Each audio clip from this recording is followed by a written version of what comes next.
Nababahala si Pangulong Ferdinand Marcos Jr. sa kanyang mga narinig nitong mga nakaraang araw. Kasama na rito ang mga hindi magandang pananalita at pagbabanta ng planong pagpapapatay. Hindi binanggit ni Pangulong Marcos ang pangalan ni Vice President Sara Duterte.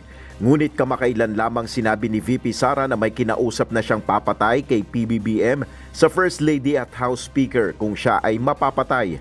Ayon kay Pangulong Marcos, hindi niya papalagpasin ang mga ganitong pagbabanta.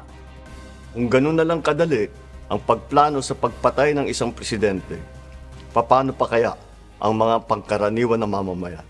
Yung ganyang kriminal na pagtatangka ay hindi dapat pinapalampas. Yan ay aking papalagan.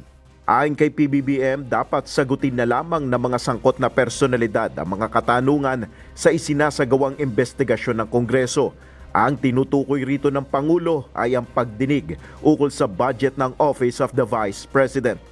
Hindi na sanang hahantong sa ganitong drama kung sasagutin lamang ang mga lehitimong katanungan sa Senado at sa House of Representatives. Ang katotohanan ay hindi dapat itokhang. Tapos na sana ang usapang ito kung tutuparin lamang ang sinumpaang panata na bilang lingkod bayan ay magsabi ng totoo at hindi hahadlangan. Imbis na diretsahang sagot, nililihis pa sa kwentong chicheria.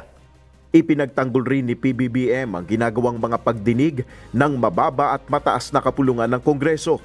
Iginagalang ko ang kanilang gawain bilang isang independenteng sangay ng ating republika. Kahit ang buong executive branch, lahat ng mga ahensya ay hindi nakakaligtas at parating sumasailalim sa kanilang masusing pagsusuri.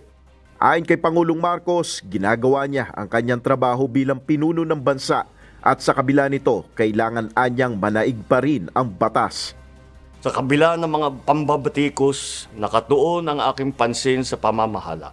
Ngunit, hindi natin ikokompromiso ang rule of law. Kailangan manaig ang batas sa anumang sitwasyon, sino man ang tamaan. Kaya hindi ko hahayaan magtagumpay ang hangarin ng iba na hatakin ang buong bansa sa burak ng politika.